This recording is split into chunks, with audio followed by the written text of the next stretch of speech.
So today I'm going to be talking to a brilliant man who is going to be talking about something that I know touches the nerves of so many of us.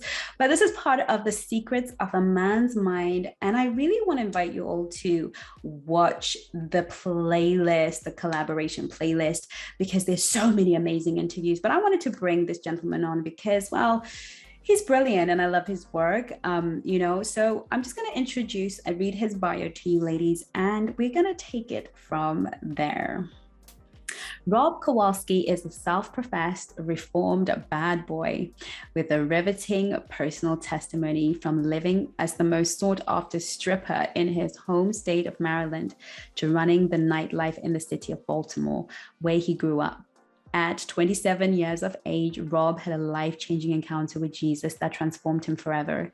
He gave up a life of casual sexual sex and addictions and is now the founder of the thriving nonprofit City Fam.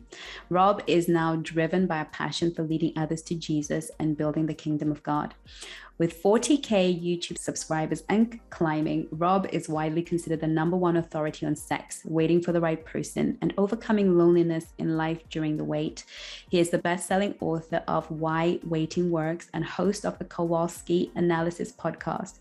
His video entitled 10 Reasons Not to Have Sex Before Marriage made him a viral sensation on YouTube and became the #1 video in the world on the subject with over 1.8 million views. But his role as a founder of City Fam, the global movement of friends with better benefits on a mission to end loneliness, is the closest to his heart. You can learn more about him a little bit later and where you can find him. But he has been featured on God TV, Trinitas Television, Fox TV, ABC, Chat Magazine, Daily Mail, The Daily Mirror, Great Day Houston, Be More Lifestyle on Fox 45, The Bob Puff Show, The Fan 108.7, Baltimore Suns, and the list goes on. So let's get right back and say hello to Rob and see what he has to tell us.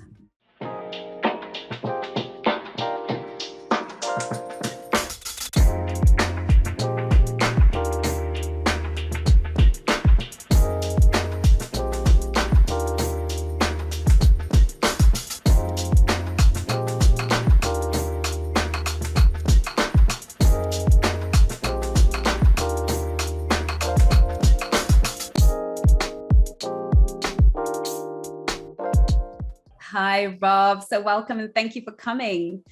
Thank you, Chengi. Thanks for having me on. You are so welcome. I'm sure everybody cannot wait to hear from this ex-stripper man who is now this incredible person. Thank you so much for joining this series of incredible men who are giving us their secrets. So, Rob, look, I'm going to let you talk for a little bit because I know you're passionate about what you represent and your work. And obviously people love what you have to share. And I kind of have spent some time with you and you're so cool. You are not the average Christian guy. Honestly, you are not, what some girls might think, oh, he's a bit wet. So it's always great talking to you. So I'd love for you to tell us a little bit about you, the man that you were before you took this journey. And I always say it's celibacy, right? And we always have this conversation that is abstinence. We actually haven't had the conversation, but you always correct me. And maybe you might want to correct me right now for those of our listeners who are listening, the difference between abstinence and celibacy. And also just tell us about your journey, why you took that journey, why it was important, why you think it's important for everybody to take that journey. Love to hear from you. Go ahead and tell us when you're ready. Thank you for the opportunity. I guess, I don't know what it is about celibacy that bothers me, but people take a vow of celibacy. It's like this extended thing. I look at it as this: I'm abstaining from sex right now, and I don't plan to forever. I'm abstinent. I'm abstaining because I want to be obedient to God. No, so I actually like that. I do. I was a big man whore, prior to meeting the Lord, and honestly after. So what happened was, grew up in a fatherless home. Mom, was working a lot. She had an 8th grade education and she was not home most of the time. So I was just kind of running the streets, taught myself how to be a man, got pretty girl crazy at a young age, started sleeping around, sleeping with girls, I guess in my teens. And then, I guess it was right around the time I hit puberty. I found the videotape that my mom had rented with some friends of some Chippendales or something. And I didn't know that that was even a thing, but I popped the tape in the VCR, and I saw these guys, taking their clothes off and girls sticking money in their pants. And I was like, that's what I want to be when I grow up. And so when I was 19, I started stripping, and I was having a lot of sex, and I was making what seemed like a lot of money to me. And I thought, it was everything that I wanted, except my relationships were always really crappy, because I would inadvertently get into relationships with girls that I sleep with quickly, and then we would drift into something, and it was never that great. My first girlfriend, I actually was in a relationship with her for 5 years, and we broke up and got back together, and I didn't know then what I knew now about like the biology of sex and soul ties, what if they call it in Christianese. Mm-hmm. But initially, so at the age of 27, I had been a stripper for most of my 20s. I was a nightclub promoter. I was running the nightlife in Baltimore. Had couple hundred sexual encounters probably by then, and I had a radical encounter with Jesus where I got baptized in the Holy Spirit. It's crazy. It's weird, but that's what happened. The Holy Spirit came over me, and I prophesied, and nobody touched me or anything. And at that point, I knew that God was real, and that Jesus was who he said he was. And he had some plan for me, because he was asking me to follow him. And I did. And really, I started down this path really just, part of it was fear, because I was like, wait, there's consequences to what we do. Hold on. Yeah. And then that was part of it. But then also I felt like, God saw something in me that I didn't see in myself. Because I was not a religious person, or even not what I felt like was a good person. Yeah. So that's why I started. And then after waiting, so I waited initially, not because I understood the concept at all. I actually did not understand it. I remember questioning God early, like, why is sex before marriage wrong? I'm like, it's two people making each other feel good. Why is this wrong? And but I waited because I believed that if I was obedient, that he would give me a wife, and I really wanted to fall in love. I'd never been in love. If I'm gonna marry one person, I want him to fulfill me. So I was like, okay, well, I figured if I didn't sin long enough, God would give me her. And so 6 years of waiting, no wife, and I backslid. I went back to the bars, and I had a lot more sex after that over the next few years. Yeah. And rededicated my life about 10 years ago. Uh-huh. God started convicting me of the sex. I was dating a girl at the time. This was before the book, before City Fam. I didn't know about any of that. All I knew is, God's telling me, I don't want you having sex with this girl anymore. And I was like, damn. All right. Well, I said, God, I'm going to try it again your way. I said, and if I'm in love with her, convince me and I'll marry her. But if we're not in love, convince us of that and help us break up. Because we had broken up and gotten back together about a dozen times. And it was just over the course of a year and a half. We had a good sex life, but a real bad relationship. So we cut the sex off, and in about 3 weeks, it was like clarity. Both of us kind of realized that we weren't right for each other. And she sent me a text, and we broke up, and she ended up getting pregnant about a month later and moved out of state. So, and somewhere along the line of, being this big man whore, being abstinent, falling back into it, and then rededicating, I just really got the concept of sex. I really understood it. I really understood all the mistakes I'd made in the relationships, and why things didn't work out, and why the divorce rate's what it is. And I felt like I could explain it in a way probably, that's maybe a little bit more practical than most people, because I lived at such polar ends of the spectrum on the subject. Yes. So that's really kind of how I got here. It wasn't my intention to be this, abstinent advocate.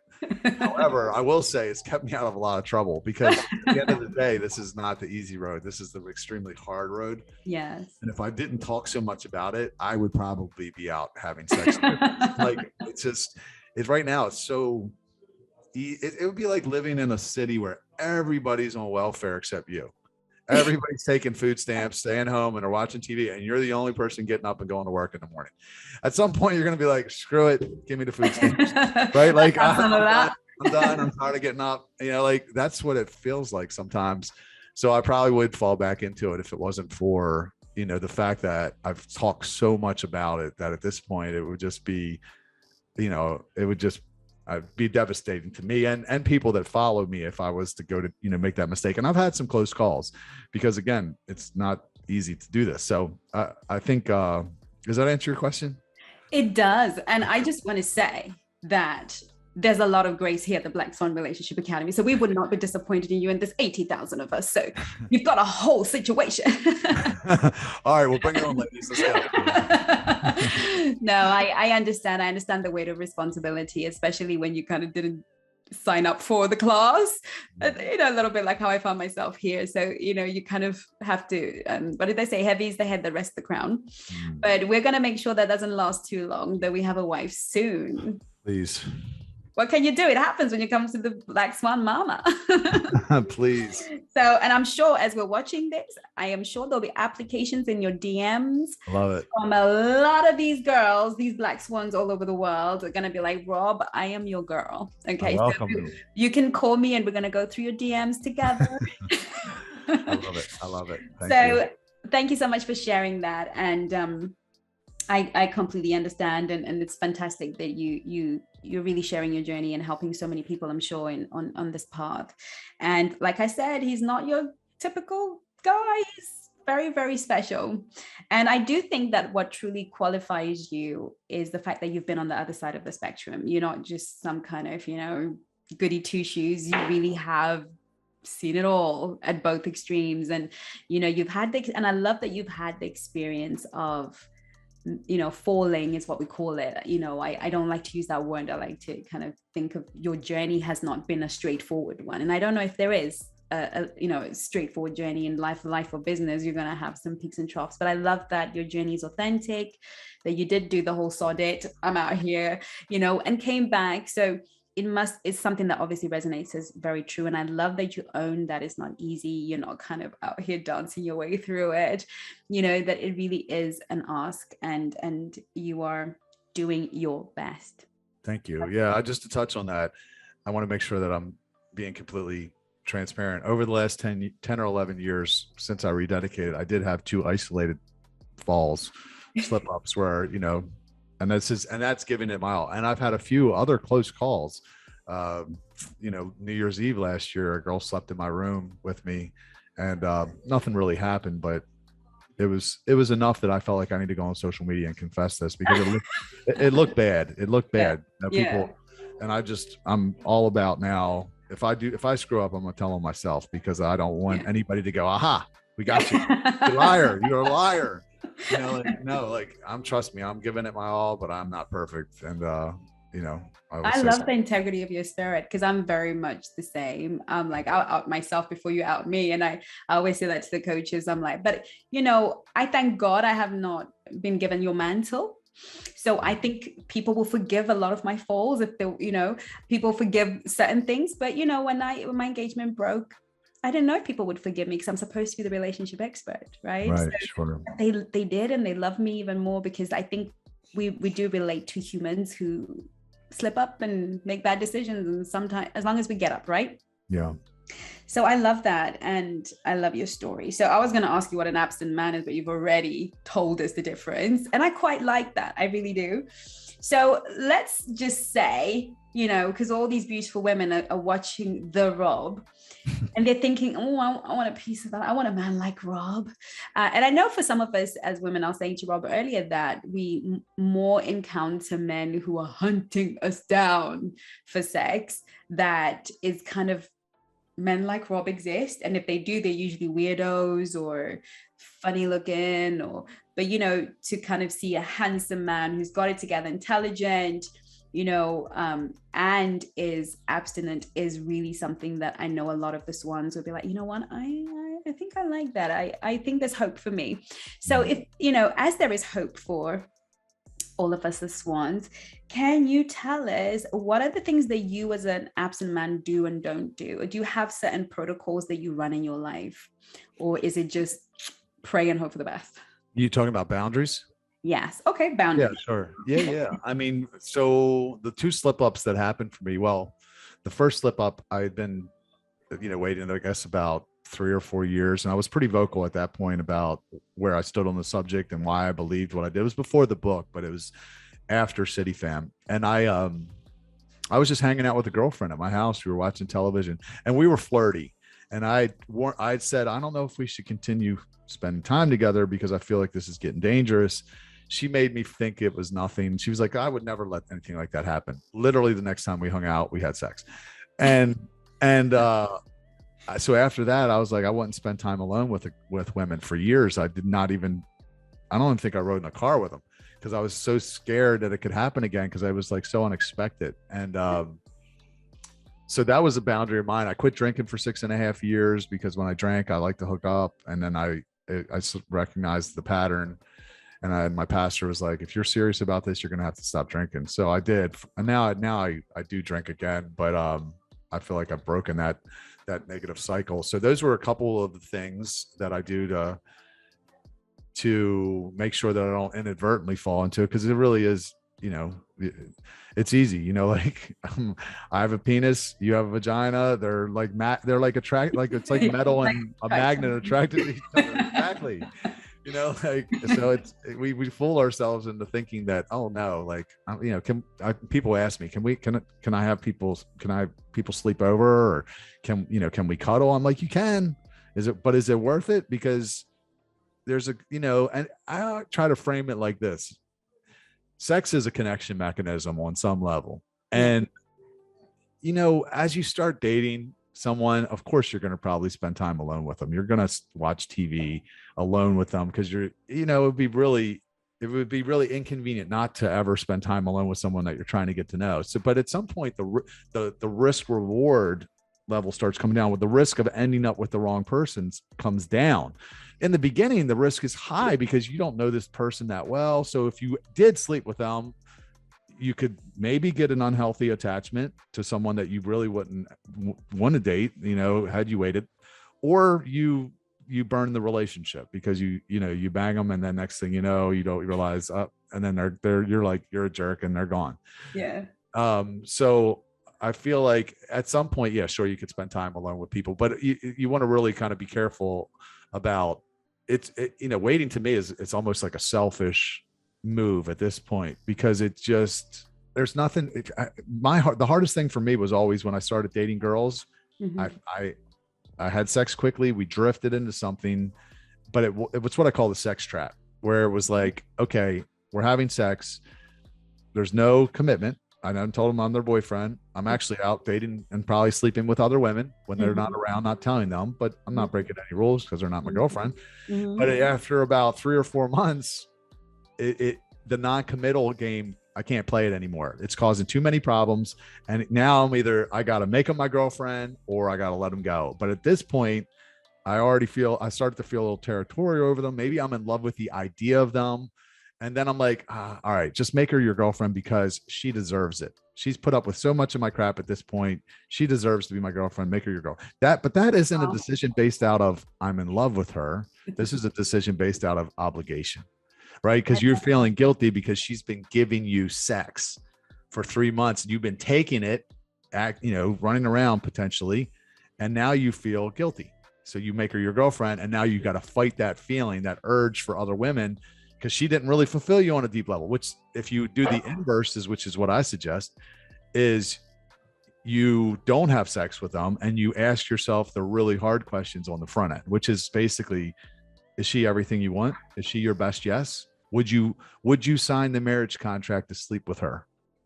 And I'm like, up until now, honestly, there's only been a few women that I could say, yeah, I think I might, and that I wanted to go further with, but pretty quickly you can know if they are wife material pretty fast. A man can. This is what's different for men and women, and I don't think women understand this, is women think men think like them, and we don't. Men will sleep with a woman that we know aren't our best yes. We know we're not going to commit to her, but we'll have sex with her. Mm-hmm. So we'll use her. Right. And what's that do? But here's the deal. That woman was someone's best yes. She just wasn't his best yes. So now you take her off the market because she's all tunnel vision on that guy because he just made her, whatever. He gave her an orgasm. So now she's like, I'm in love. Right. Yeah. And that guy's like, he's giving her the stiff arm because he's like, I'm he's still looking for his best yes. And it's just bad for everybody. It wastes people's time. And anyway, so again, for me, waiting is a selfish decision because I don't want to, I spent, again, my first girlfriend when I was with 5 years, I knew after not even a year that I wasn't in love, but I was stuck because I knew she was really emotionally invested in me. I didn't want to break her heart. So I just was kept hoping that my feelings would come around, and they didn't. Mm-hmm. And I see that happen for a lot of people. And I do think that that's why the divorce rate is 50% in America, probably where you're at too. 97% of people don't wait. They have sex within the 3 dates is the average. And then they drift into a relationship because they get this biological, attachment. And then they fight those feelings for other people. And next thing you know, they can't do it anymore and they break up, or they stop having sex after year 4 of their marriage, which is what happens with 50% of the people that make it don't have regular sex after 4 years of marriage. So it's like, these are the numbers. Numbers don't lie. People can say, what do you know? You're just the next stripper. I'm like, look at the numbers. If you don't wait, the chances of you being happily married are slim. Yeah. So it is the path. It just happens to be the really difficult path. Indeed, like most things. I loved that you shared the piece about,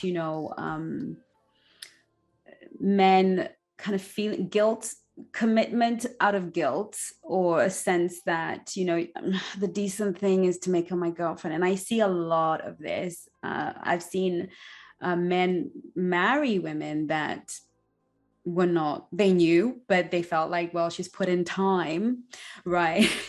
And I think a lot of the women and the swans will be interested to know that men do have a process that they go through, and these are some of the processes that they're going through in their heads. If they're semi-decent, they might reward you with commitment.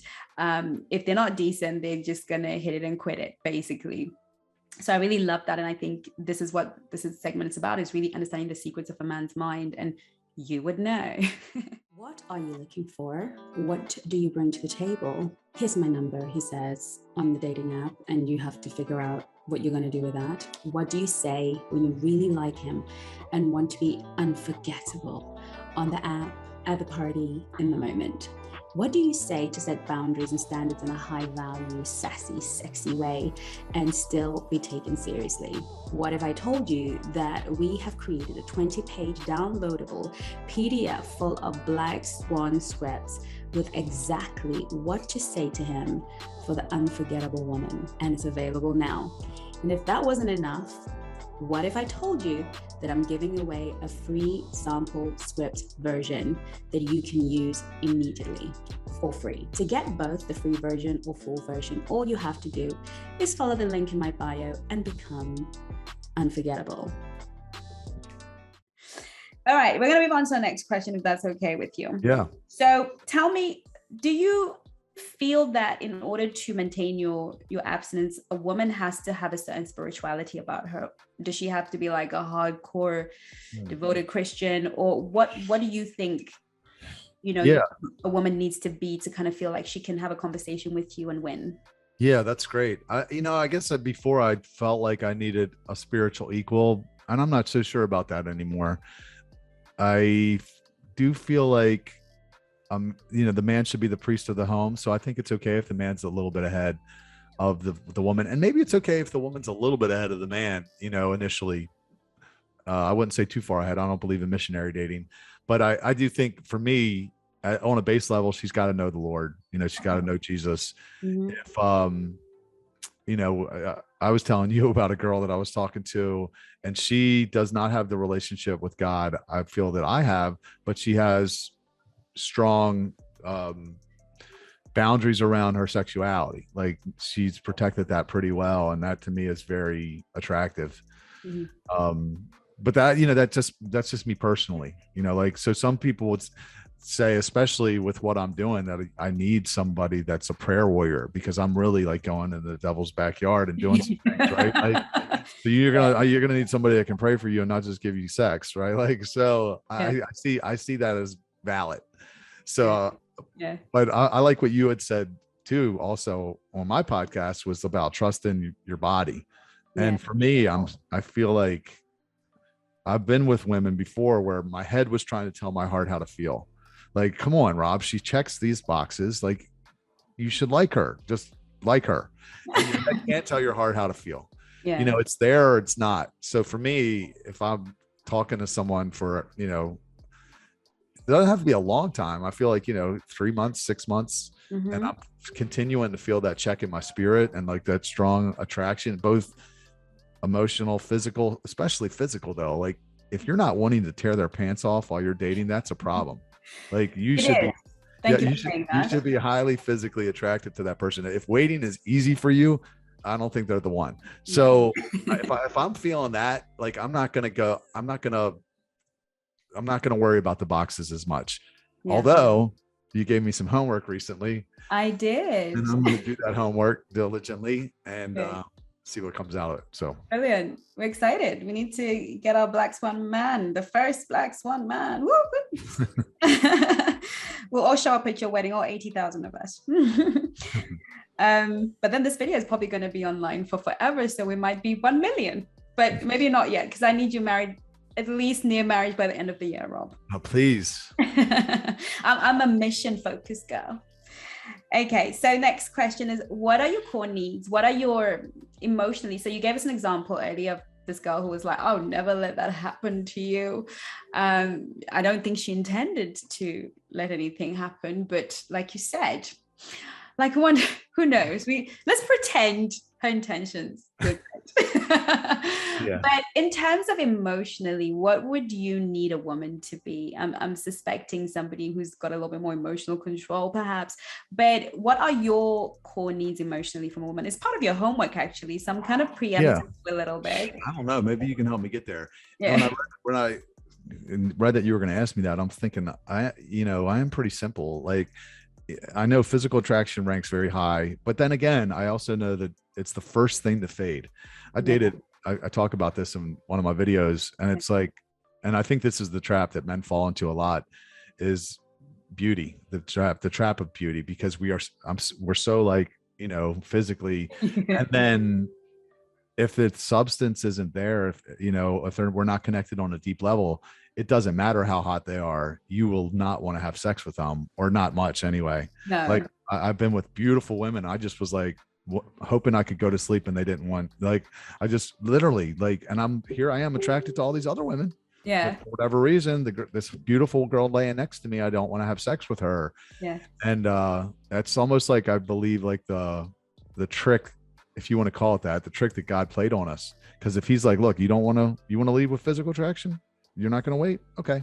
Watch what happens. The next thing you know, you get stuck with them, and you're in a sexless relationship. It don't matter how good they look. It's like, wow, crazy. Two great looking people laying next to each other. And at least one of them doesn't want to have sex with the other. And, but they do want to have sex with other people, but they can't break up. It's hell. So, wow. Yeah. So for me, I'm like, I do want the physical, obviously. I believe in the 3 Ps: physical attraction, personality, principles, and beliefs. So in that order, I think the physical attraction draws us in first. Then we're attracted to the personality. Do we get along? Similar interests. Do you like being around each other? And then the principles and beliefs. How do we see the world? And then wrapped in a C, which is chemistry. But then what happens is the order reverses.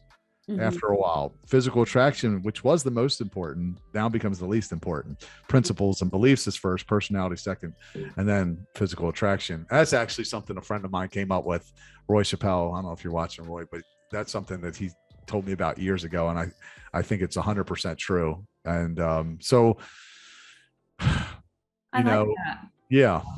I'll tell you something that you said to me in your podcast, actually, because we're talking about the big R. So 2 things I want to say. The first thing I want to say is thank you for saying physical attraction, because I feel like there is a misconception. And this is what I love, because all my guests have said the same thing. And some are young, some are older, some are super Christian, pastors, bishops, regular guys. And you are abstinent, and you're saying the same thing. Right. Which tells me that this is just how men are wired, which is why I say to women, because they're like, why do I have to dress up? Why do I have to Well, because if you want a man, especially a quality man, then physical attraction is going to be important. So thank you for saying that. But there is a core need that you did mention earlier, an emotional one, which was respect in your podcast. And you mentioned that a lot. So do you feel that is like a really core need for you as a man in a relationship? Absolutely. Yeah. I mean, I've dated women that wouldn't let me lead, you know, and I feel like I've earned the right to.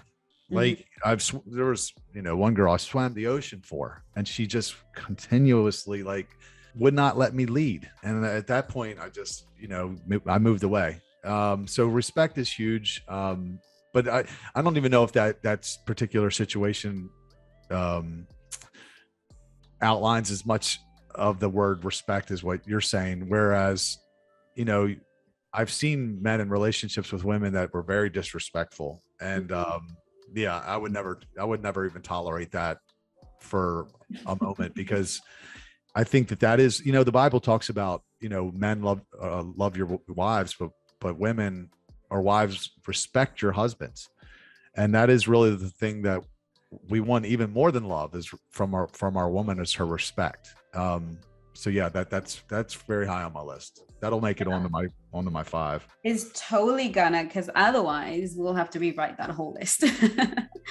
That's fantastic. Now tell us about a courtship. What would would it be any different? Would it be like a long-winded courtship? Because I know, you know, for me, when I was a virgin when I got married the first time, it was a very short courtship because our pastors were very keen on us staying that way. So it was kind of like a 6-month situation before we're kind of planning and we were married for like 13 years. So it wasn't like a, you know, drop in the whatever.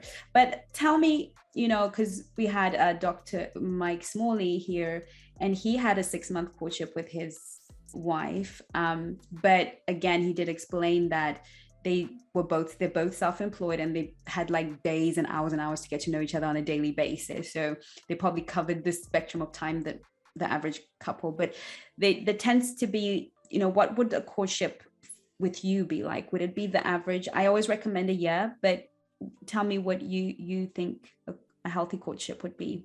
I've often thought that it doesn't need to be long, because I'm like, if I know after 6 months, I would marry the person. Yeah. I would say as short as 6 months. I wouldn't imagine it would be any more than a year. You know, like, I think what I thought was good advice from my pastor said, long courtship, short engagement.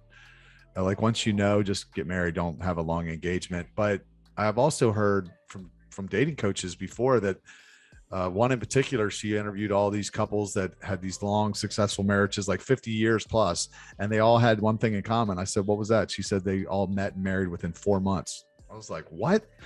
So it was kind of like that thing when you know, right? And so I think if you know, of course, like you're saying, you'd have to spend quite a bit of time around somebody over those 4 months in order to feel that sure. But I don't see me being, especially at my age, I'm gonna be 50 years old in a couple months. I'm like, I ain't gonna have, what am I gonna date for 5 years? Like, no, come on, let's get this over. Let's make it happen. Yeah. But I'm not willing to settle, or I wouldn't have been single for the last basically 20 plus years. Yeah. So, but if I know, I'm not gonna wait. I just haven't known yet. I like that. I feel like what I have definitely experienced and seen is a short courtship is usually, I don't really feel like the courtship in itself, just being together for a year, is going to get you ready for marriage. I feel that I could get people meeting and marrying in 6 months if they literally spend time in the relationship academy, and I literally work through them and vet for them and vet with them, because a lot of my clients who join me get engaged very quickly and things progress very quickly. Why? Because it's really about skills. You know, it's, you know, you can date somebody for 2 years and not know a thing that truly matters.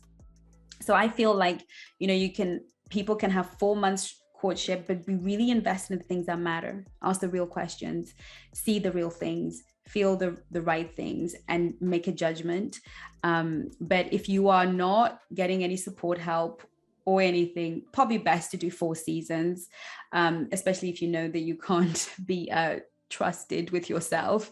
But yeah, I don't think they have to be long, especially if you're abstinent. I think it just creates opportunity for temptation beyond what any human being can really be asked to bear for too long, especially if you know this is, I always say to people when in my book, when Adam woke up, he turned around and he said, this is bone of my bone and flesh of my flesh. The Bible doesn't say that he went through a 7-month situation of working it out. He didn't sort of go through this whole, I just need to think about it. There is a recognition of spirit. There's a recognition of your equal and of your being that actually is very instant. And I think you will recognize it within yourself. So yeah, I'm for that. I just want to add on that. I think it may vary from individual to individual. If you know yourself really well, like I feel like I know myself. There's a lot of women that I'd love to have sex with. Trust me. I mean, but I also know they're not everything that I want. And I'm not, some men might see a really beautiful woman and be like, rush into a marriage in order to have sex with them. Right. And I'm like, I'm smarter to know. I know myself well enough to know that nope. Yeah, it would be fun for a minute, and then you're going to be kicking yourself in the butt because you're going to be like, damn, what did I do? So I've made enough mistakes to know myself. So I think it could depend on the individual. Yeah. But for me, because if I know, which I've never known, if I come to knowing, I'm going to get married. We're going to get you knowing, Rob. And then there won't be no divorce. Nope, well, we can't have that. We're gonna make it work. I don't care what. If I've got anything to do with it, I'll come with a big stick and beat the both of you up. I better be careful saying things like that. God might just smack me on the head just to teach me. Right? Yeah, the thing with divorce is that I have yet to meet a couple that walk down the aisle and think, right, until divorce happened. I think there's so much hope in the beginning, and I think that's the devastating effect of divorce, is that it almost comes as if it's left field because you didn't anticipate that. But again, I think we can prevent a lot of divorces, which is why I'm here to do what we do. That will not happen to you for sure, Rob. We won't let it happen. Now, you're looking for a wife. Give me 3 things you're going to be looking for in a wife. Yeah. Oh, you've already said it. Physical attraction. Yeah. So actually, Yeah. I had on a guy on my podcast. His name is Trip Advice. I guess it's like a play on Trip Advisor. He's a pickup artist. That's what they call it. He's not a believer, but I just thought it'd be fun to talk to him anyway. So he mentioned the 3 non-negotiables, and it really got me thinking. This was a couple years ago. And for me, he said something like physical attraction or trust. He's like, that's not a non-negotiable. He's like, that's mandatory. You can't be like, oh, they gotta like my parents. Like, like, of course they do. That's not a non-negotiable. A non-negotiable for me, non-negotiable would be loves the Lord. Okay. Or at least knows the Lord. Definitely not going to marry a girl that's not a Christian. Okay. Second would be waiting or willing to wait because of my platform, right? Preferably waiting. I don't know if I would even marry a girl just willing to wait, but I'd never say never. And then third would be politically conservative. I can't marry a liberal just because I know how I see the world, and they got to see the world the same way, or I don't see how that would work. So those are my 3. And there you have it. There are Rob's 3. And I love that you actually know that, because that's so important. And many people don't. They kind of feel their way in the dark. And I want to get rid of feeling our way in the dark. Okay. Let's talk about money, Rob. How do you think money should flow in a relationship? Do you believe there's a provider? Do you believe that? What are your thoughts? Yeah, I definitely believe. I'm old fashioned like that. I'm conservative. I think that's what's kept me from marrying, or like even, I didn't date for years. Over the last 10 years, I've been on, I don't know, probably less than 10 dates. And, but because part of it was related so much to, I'm all about impact and the kingdom, and it didn't produce a lot of money. So I was like, how's that going to work? Cause barely taking care of myself. So as my finances have gotten more in order, it's definitely got me thinking more about, marriage. And, I do think I would be okay. With a woman not working. I love that, especially if we had kids. You want to stay at home? I love that idea. But also if she did want to work, what I would like personally is, because I feel like I got so much going on, I would love somebody that's all about what we're doing together. They're involved, managing my affairs, maybe they're good at some things that I'm not good at, but not somebody necessarily with a bunch of their own things, because I feel like, I mean, this is just me, I got a strong calling all my life.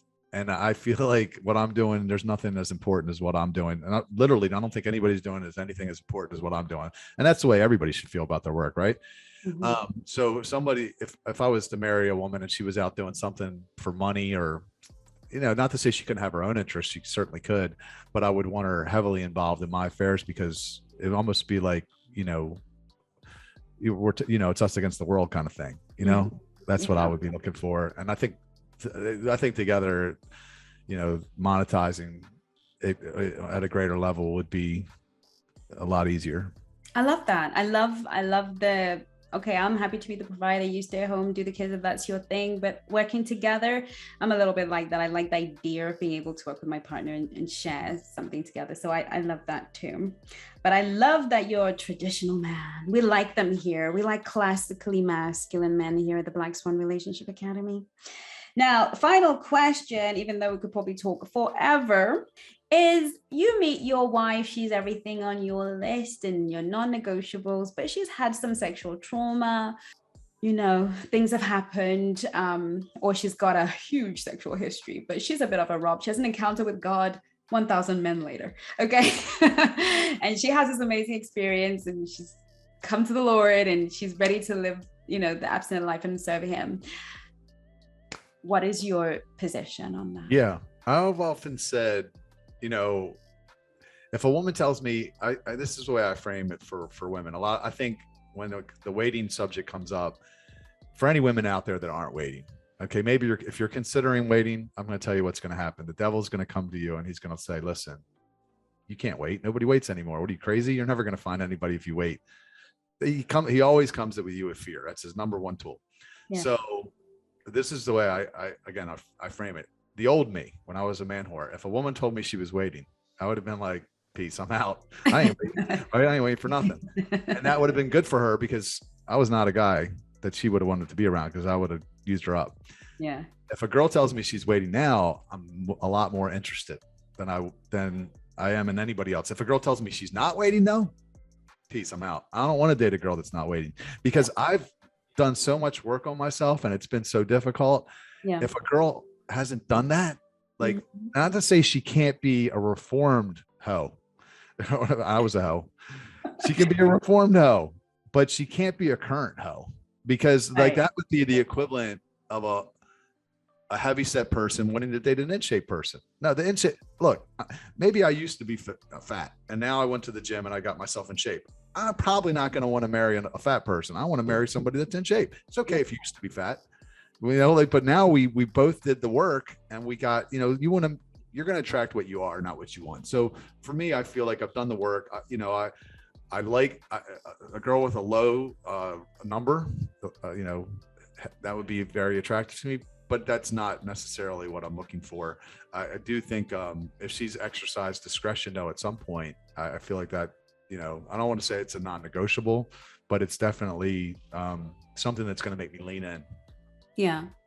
Well, what I'm hearing you say really is that if she has truly taken on the path and you are on the same path and she's of the same spirit and she's not trying to be out here on these streets, and she's, got a wonderful testimony like yours and she's done the work to get to that point, because it does take work to get to that point, that you won't kind of disqualify her in her past. Is that correct? That's absolutely correct. Yes. Yeah, I think that's wonderful and really very gracious. And, like all the other amazing men have said, I think you're all sharing the same viewpoint is, look, the past is the past. Let's just focus on what's real right now, what you've done to change your life and move forward. And I think that's a wonderful message, because we all come to our senses or come to a position in life at different points. And, it's nice to know that there's grace in that, especially within the kingdom, that we're not going to be thrown out to the dogs because we've had a past. But anything you would like to add before you go and before we figure out where to find you? No, I guess the thing that I was just thinking as you were talking there was we had on my podcast, you had mentioned that basically sluttiness is linked to low self-esteem. Mm-hmm. And you know, so if someone is out currently getting it in, you know, out in the streets, like you said, out in the streets, then they haven't figured that out yet. They haven't gotten their self-esteem. So that's not someone that you're going to want to wife, right? Like if you have a low view of yourself, to me, that's not someone that I want to marry necessarily. In the same way, like we talked about in the podcast, would be, imagine a man that proposed to every woman that he dated before you. You know, you would be like, wow, you have no self-esteem. Yeah. But at some point, if he stopped doing that, and he dated, you know, let's say he dated 10 women before you, and he was like, no, not from whatever, and then he made it to you, at that point, you know that he had stopped that. He had broken that cycle, and yes, that would be okay. So that's just kind of the thought that occurred to me. But yeah, no, exactly. I've been shown plenty of mercy, so I need to show, you know, grace and mercy just like I've been shown it. So I love that because at the end of the day, that's the Christian message at the end of the day. So that's fantastic. Now, Rob, tell us where we're going to find you in this digital ether, so we can learn more for those of us who are ready to take the journey. Yeah, you want to go down that rabbit hole? You sure? All right. No, for real though. You can get the book, Why Waiting Works. It's got over 100 5-star reviews, I think, on Amazon. Wow. And it's whywaitingworks.com. You just pay for shipping and handling, and we'll send you a copy with a bunch of other bonuses that come with it. Mm-hmm. And then all my social media handles are at Rob Kowalski, 2 B's. And then if you want to get connected with City Fam, that's really my heart. It's kind of a community for people that are mostly singles that are trying to become the best version of themselves, and maybe they're bored and lonely because they're, you know, it can be very lonely hard to find like-minded people, especially as an older single Christian. You know, we're the forgotten group in the church. So I'm really passionate about helping them get connected with other people, do life together, you know, socialize, serve together.